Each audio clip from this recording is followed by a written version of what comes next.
hit record. Good morning and welcome to the Transitions Academy 2021. My name is Tara Schwab with the Transitions Academy Planning Committee, and I will be the moderator for today's session.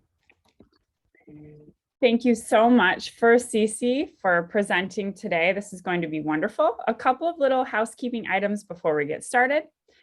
As usual, you have the ability to unmute yourselves, but we ask that you refrain from doing so until the end of the session. Actually, Cece and I were talking. I'm going to do my best to monitor the chat, and I will just try to interject along the way to ask Cece questions, but also she is trying to leave time at the end for Q&A. So we will do our best to get all your questions answered. So if you just want to throw them in the chat, I will be watching. And if we don't get to it at that moment, we will get to it at the end. This session will be recorded, and you can locate the recording on our Transitions Academy website. I will make sure to put that in the chat. If you need a certificate of professional development, you will need to send an email and a list of the sessions you attended to Kelly Baker. I'm also going to post her email in the chat. So without further ado, I would like to introduce you to Cecilia Elhaddad, and she is going to present today. And thank you so much for being here, Cece. All right, thank you so much, Sarah, for that introduction. As she mentioned, my name is Cecilia. I normally go by Cece, and I am the newly appointed Director for Adult Education and Literacy. And before I stepped up as Director, most of my job was centered around improving the quality of data in the state. So that's sort of what my presentation is going to focus on today, but focused specifically on Bridge and ICAPS and IEP programs. So I plan to delve into three main topics related to data quality around Bridges and IEPs. First, we're going to talk about how to put the right data in the right places. Then we're going to talk about how to monitor program enrollment and outcomes. So kind of checking to make sure that you put the right data in the right places. And then finally, we're going to wrap up by developing a very quick, very simple report using some easy to use Excel tools. All right, so first we're gonna start off by talking about putting the right data in the right places. So for Bridge programs, one really important thing to do is to label your Bridge courses as Bridge courses. Once you do this, all students enrolled in a class that's connected to this course will be considered Bridge students. And as of right now, this is the only way to identify Bridge students in DAISI. So please don't forget to do this. We do monitor Bridge enrollment in our programs at ICCB. So unless you are taking this quick step with your Bridge programs, it's going to look to us as if you don't have any Bridge programs or Bridge students. For ICAPS, the process is a teensy bit different. So ICAPS and IET students are identified at the student level instead of the course level. So in order to identify a student as an ICAP student, you'll go to the students page, click on their status tab, scroll down. So you'll see this kind of like cut in the middle of the page. That means scroll down, and there will be an ICAP student field, and you'll just switch the no to yes. And that will indicate that that student is an ICAP student, and it'll show up that way on reports. I also wanted to mention that the same goes for ESLTP students. So even though there's a separate database for ESLTP data, it's called data, there's no way to produce a report that would allow for data matching between those two databases. So we can't use the ESLTP database to identify which students in our DAISI database are ESLTP. So it's really important that you take this step to identify ESLTP students as well. Otherwise, we don't know what your enrollment in ESLTP programs are without looking at that separate database that not everyone in adult ed has access to. So just make sure you're taking that step as well.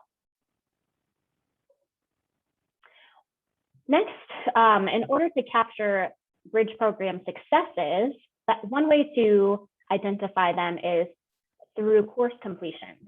So whenever a student completes a course in a fixed or open entry class, you can identify that that student has completed the course by entering a C on the date on which they completed the course in the regular attendance grid.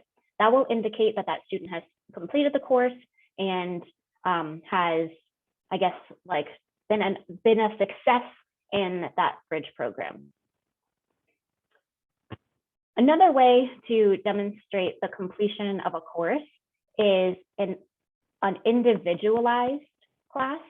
So that's a little bit different. So this is really important to note because unless you take this step, there's no way to tell that the student has completed a course, even if the course has ended and they've attained sufficient attendance hours. Unless you take this step that I'm about to talk about, there's no way for DAISI to know that the student has successfully completed the course. So for individualized classes, you'll search for the class using the class list search tool. Then you'll click on the roster tab, find the student's name, and there will be an update column all the way at the right. So you'll notice it says update. That just means you have to scroll to the right to see the entire link. You'll click on that. And then your next step is in this little pop-up window here. So in the pop-up window, you'll see class exit date and exit reason. So you'll simply enter the date on which the student completed the course. And then for the exit reason, enter completed. And that will make sure that all your students in individualized Bridge classes will also be counted as successes. Oops. There we go. So in order to capture IEP or ICAP successes, you're going to go back to that same field where you identified that the student is an ICAP student. So once you indicate that they are an ICAP student, it'll have you enter the date on which the student entered the ICAPS program. And underneath that, it'll have some more fields. So there's exited ICAP, the date on which they exited the ICAP, whether or not they completed, and the sector focus and the occupational focus of the ICAPS or IET program. So when a student exits an ICAPS program, you'll simply click yes for this button, enter the date on which they exited, and here you'll indicate whether or not they completed the ICAPS program. So we know that there are always students who, for some reason or another, are unable to complete a program. So if they completed the ICAPS program successfully, it's really important to indicate that they've completed it. Every time you indicate that a student completes an ICAPS program, that is a measurable skill gain. So please make sure that you're taking a moment to indicate this because it'll really help your program's MSG rate in the long run. You see, there is one question in the chat that's relevant to this completion before we move on. It says, is this same instruction for all online classes? We need to mark exit and complete it at the end? No, so only for individualized classes for which there is no regular attendance grid. So for fixed entry classes, open entry classes, and hybrid classes, you do not have to take this step. You'll indicate that a student has completed those kinds of classes on the regular attendance grid by entering a C on the date on which they completed the course. Another question that I often get is, can we say that a student completed the course if they miss the last day? And oftentimes the last day is just like a celebration. The students like get a certificate. So in those instances, when the only thing that the student is missing is that very last day, you can enter complete the C on, no, you can enter a D for drop on their last date of attendance. And then for the reason, select completed. So those are two ways to indicate that a student has successfully completed a class in a fixed, open, or hybrid class. I hope that helps. It does. Completion of a course is different from completion of the entire ICAP certificate, correct? Correct, especially for ICAPS programs, because they're typically several courses. And then there's a question about the ICAPS entry following them into the next fiscal year. Do you want to answer that now or save that for later?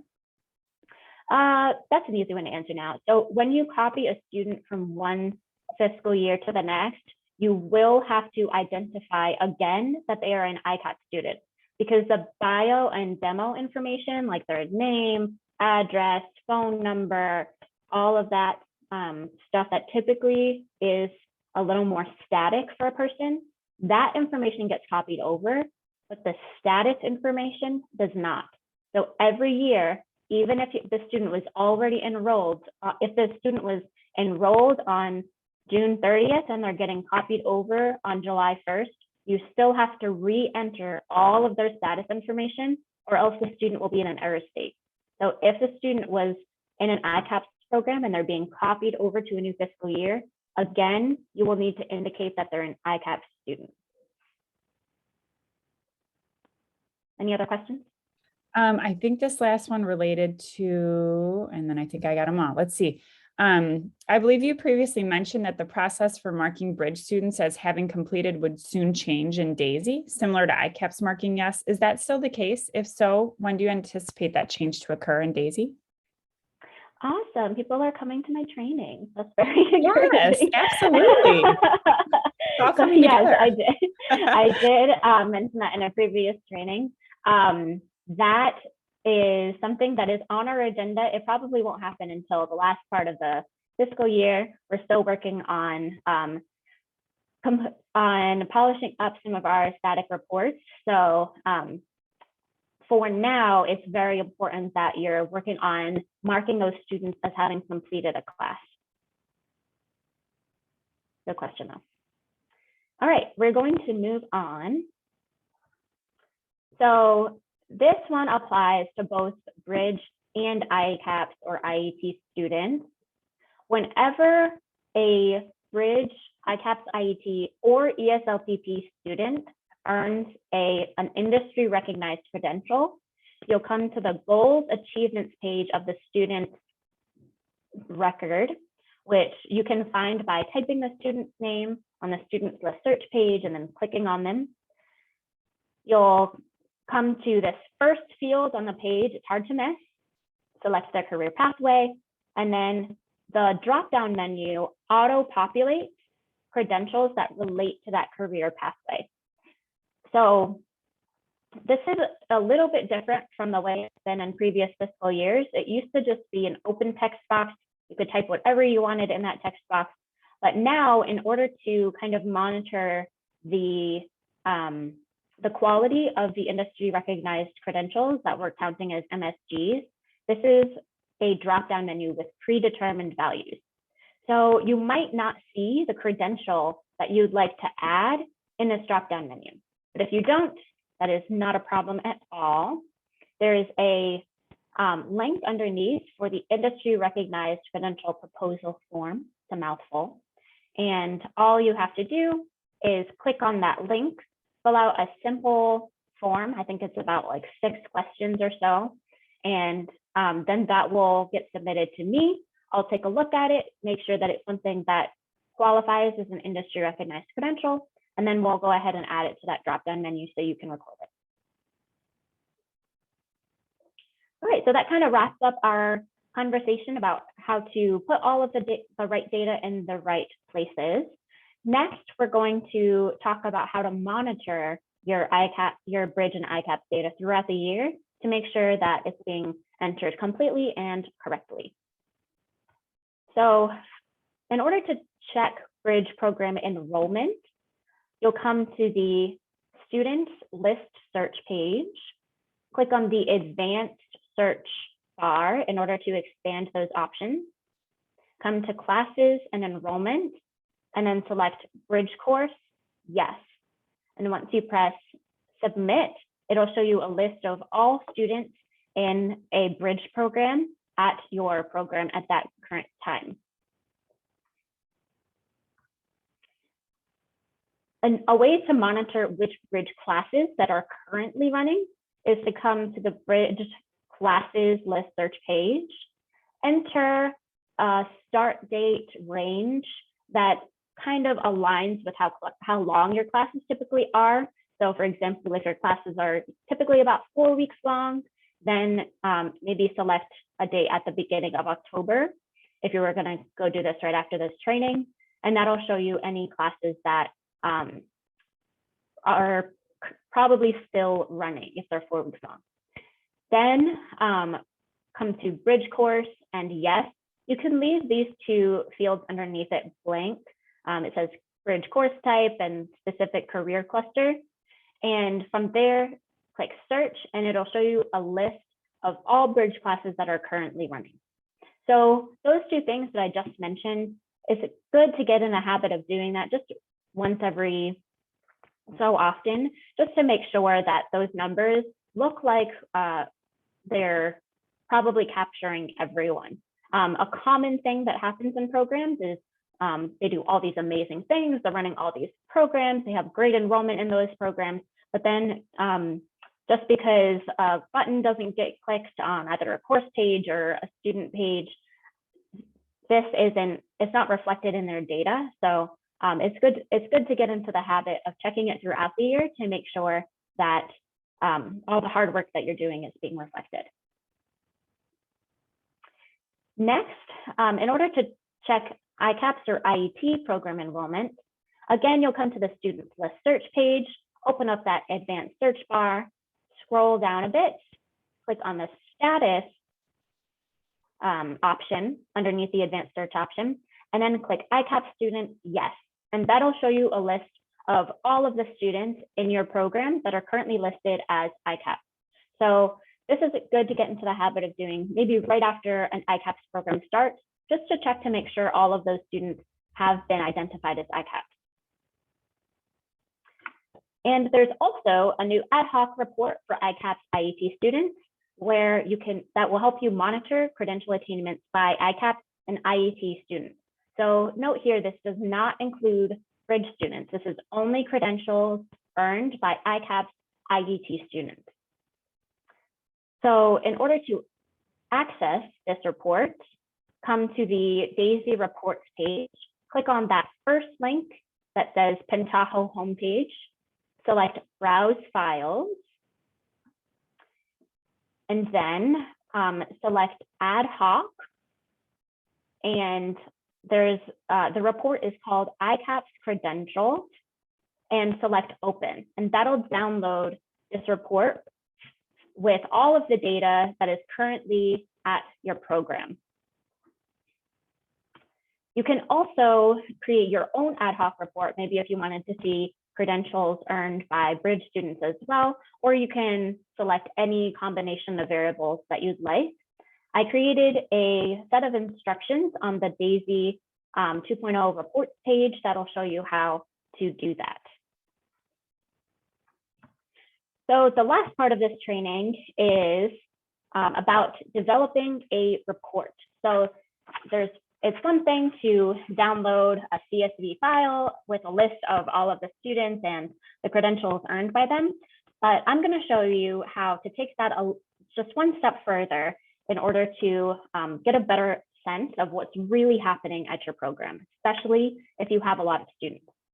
So I'm going to X out of this slide, and I'm going to share my Excel spreadsheet that I have prepared. So this is first of all, is everyone looking at the Excel spreadsheet? I always get nervous about that. Okay, I don't see anyone saying that we're looking at the wrong thing. So, okay, so this is an Excel spreadsheet with fake data with, oops, it looks like these, give me just a moment. Looks like I left the names in there, apologize.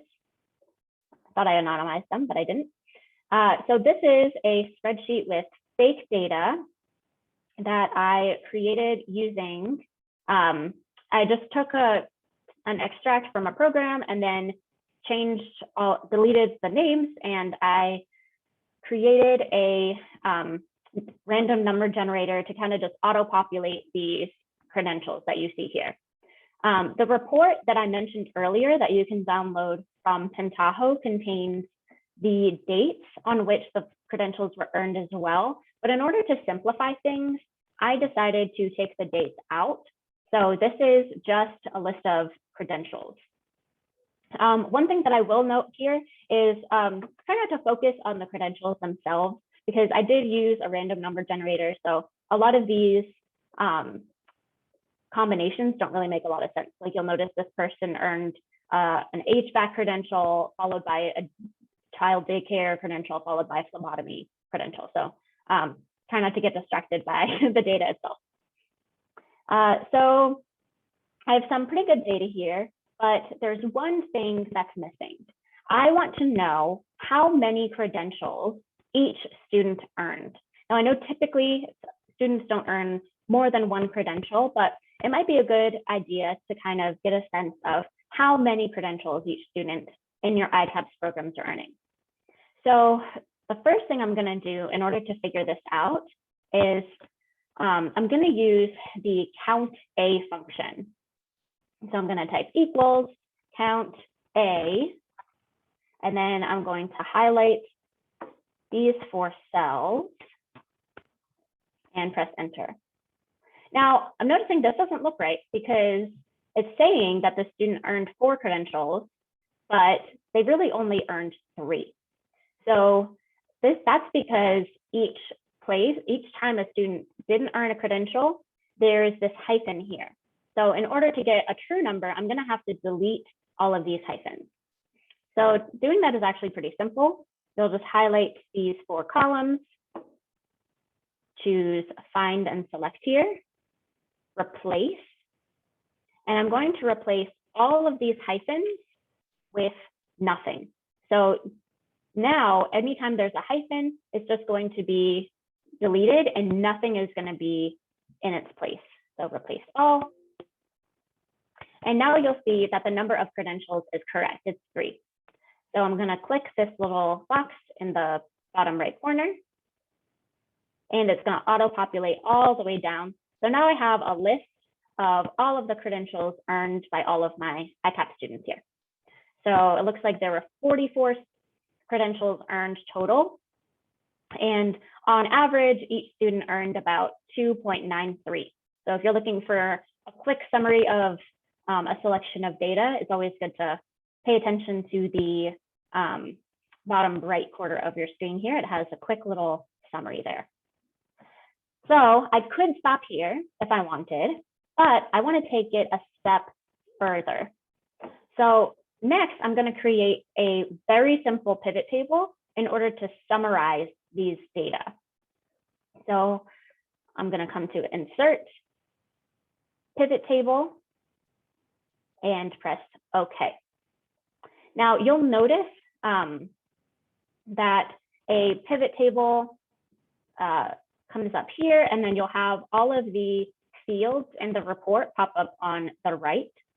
And just to note, if you're having trouble following along here, no worries at all. There's going to be an Excel training in a couple of weeks, and the link to those Excel trainings is going to be in these slides. And we're going to be going over a lot of these same tools. So if you're having trouble, don't worry. The main purpose of this is just to show you what Excel can do. And then you can work with Heather in a couple of weeks in order to figure out how to do it yourself. So in order to create a pivot table, I'm going to drag some fields into these 4 boxes here. But first, I want to think about what I want to do. So I'm going to use this pivot table to summarize how many times each credential was earned by my students. So I'm going to take first credential reported and drop it in the rows. And now I have a list of all of the unique credentials that were earned within this first credential reported column. And in order to figure out how many times they were earned by my students, I'll select internal student ID and drag it into the values box. Now, this looks like these numbers look way too big. So that's because Excel is assuming that I wanted to just add all of these numbers up, but that's not what I want to do. So I'll click on this, come to value field settings, and change sum to count. So now, instead of finding the sum of all of the student IDs, it's counting how many unique student IDs are coming up for each of these credentials. So it looks like, again, I have 44 credentials in total were earned. And now I have a list of how many times each of these credentials were earned by an ICAP student in my program. Again, so I could stop right here. Oh, and also one thing I could mention is if I highlight the names of the credentials and come down to the bottom right corner of my screen again, it says count 28. So it looks like there are 28 different kinds of credentials that were earned by an ICAP student. So that's another thing that might be cool to check out. So I could stop here with my table, but I'm going to take it a step even further and summarize it with a chart. So in order to do that, I'm going to come up, make sure that I'm on the Pivot Table Analyze tab of Excel, and I'm going to select Pivot Chart. And here it shows me all of the different types of charts that I could create. So I could create a pie chart, and it kind of shows me a preview of what that chart's going to look like. Looks like there are way too many categories in order for this to be anything meaningful. So I think I'll stick with a column chart. And this looks like, even though there's a lot of different credentials, it looks like it'll give me some useful information. So I'll click OK. And here my chart pops up. But because there's so much data in it, everything is kind of cramped up. I don't see all 28 labels here. So in order to fix that, I'm just going to make it a little bit bigger until I don't see any more ellipses. And now it looks like each bar is labeled by its certificate name, and it shows me how many times that credential was earned. So this is good, I guess. Maybe I'll get rid of this little totals thing because we don't need it. But it doesn't really show me that much. It's kind of hard to read, right? So in order to get any useful information, I'd have to look at each one of these labels one by one because they're in alphabetical order. What I really want to get out of this chart is which credentials were most common and which credentials were least common in my program. So in order to get that information a little faster, I'm going to resort these values here. So in order to do that, I just click on the x-axis in order to highlight, get that box around all of these labels. I'm going to right click and come up to sort here. So I have sort A to Z, sort Z to A, and more sort options. I'll come to more sort options. And so you get this drop-down field here, and that gives you an option of which piece of data I want to sort by. So right now I'm sorting by first credential reported, which is the name of the credential itself. I don't want to sort by the name. Instead, I want to sort by count of internal student ID, which is the number of times the credential was earned. And instead of A to Z, which is least to greatest, I'm going to sort by descending, which is greatest to least. So now, oh, looks like that didn't turn out the way that I wanted it to. So if you notice, it's just sorting by the credential names backwards, which I didn't want. So I'm going to go back and try that again, which is a perfect example of sometimes things don't go the way you want them to, and that's no big deal. You just try it again. So it looks like indeed it was first credential reported. I'm going to change to count of student internal student ID, and we'll try that again.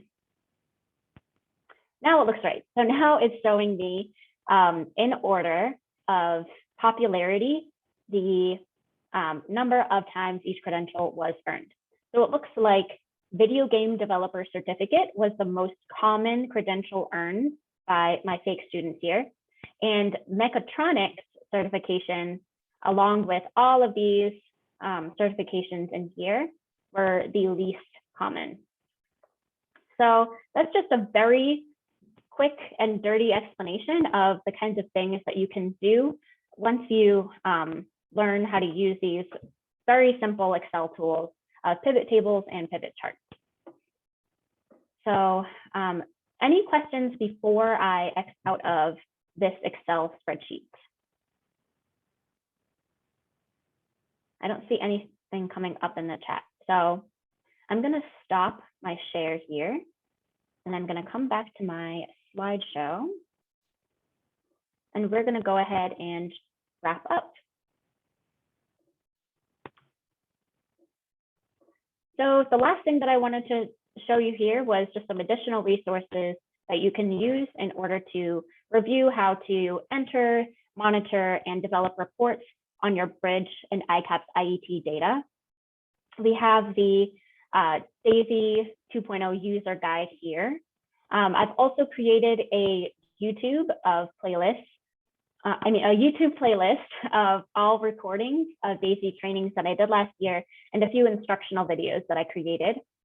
And again, as I mentioned, there is an upcoming Excel training on Friday, November 19th. I highly, highly recommend you attend this if you can. Heather is amazing, and you will learn how to do all of those cool Excel things that I just demonstrated. So if you're interested in taking your data analysis in your program to the next step, that is the time and place to do it. So at this point, I will open it up to any questions that you have about anything that I talked about today. So entering, monitoring, and developing reports on your Bridge and ICAPS IET data. Feel free to enter your questions in the chat, or you can, oh, thanks for putting that in the chat, Tara. Sure. Or you can just go ahead and unmute yourself to ask a question.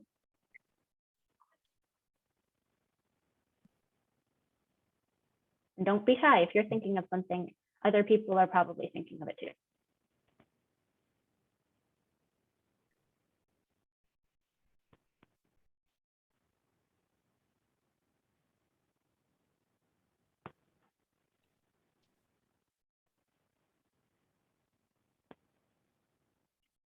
So I'll hang around for questions. Other than that, if you feel like you've gotten everything that you wanted to get out of this presentation, you can feel free to close up. Otherwise, I will hang out for any questions that come up for a few minutes. Thanks so much, Cece. Really quickly, here's the Transitions Academy website where all the recordings will be. And then remember that if you need a professional development certificate, please just email Kelly Baker at the email address that I just put in the chat, and give her your name and the name of a list of the sessions that you attended, and she will get those to you. So that's my kind of wrapping up there. And then I'll mute myself and hang around for questions with you. Thanks, Sarah.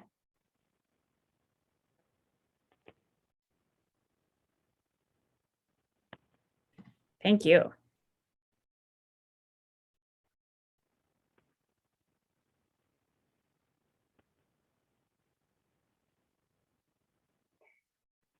Looks like we have a few people still hanging around. So if you're still hanging around, you can go ahead and type a question that you have into the chat or unmute yourself to ask a question.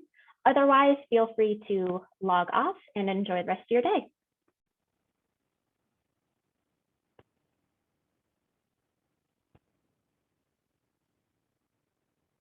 And yes, the recorded sessions will be available on the ICSPS Transitions Academy website that Tara linked in the chat.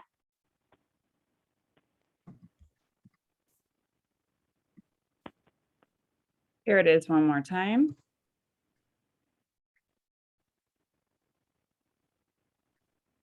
They are typically up by the following week. Thank you for asking.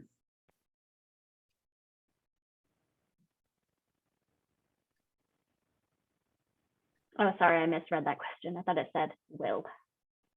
Missed the when. Oh, I did too. I thought when was a follow-up question.